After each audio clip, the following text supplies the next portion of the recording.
دشوار امور اور نامساعد حالات میں ثابت قدم رہنا، اور یہی مطلوب کمال ہے۔ جنگوں اور تکالیف شدیدہ کے مواقع پر صبر و سکون کا پایا جانا انتہائی حیران کن ہے، لیکن قربان جائیں حبیب پروردگار جل جلالہ و صلی اللہ تعالیٰ علیہ وسلم کے حوصلے پر کہ باد مخالف کی ایسی تندی و تیزی کے وقت بھی آپ کو مطمئن ہی دیکھا گیا۔ کسی بڑی سے بڑی تکلیف نے آپ کے اوسان خطا نہ کیے،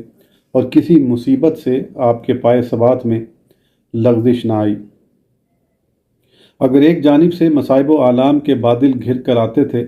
تو ادھر آپ کو اتنی قدرت حاصل تھی کہ خندہ پیشانی کے ساتھ تمام اندھیروں کو چھانٹ کر رکھ دیتے تھے۔ قریش مکہ نے آپ کو ایسے ایسے شدائد و تکالیف میں مبتلا کیا جو پیشانیوں کو سفید کر دینے والی اور قلعوں کو ڈھانے والی تھی، لیکن آپ عددی ضعف کے باعث صبر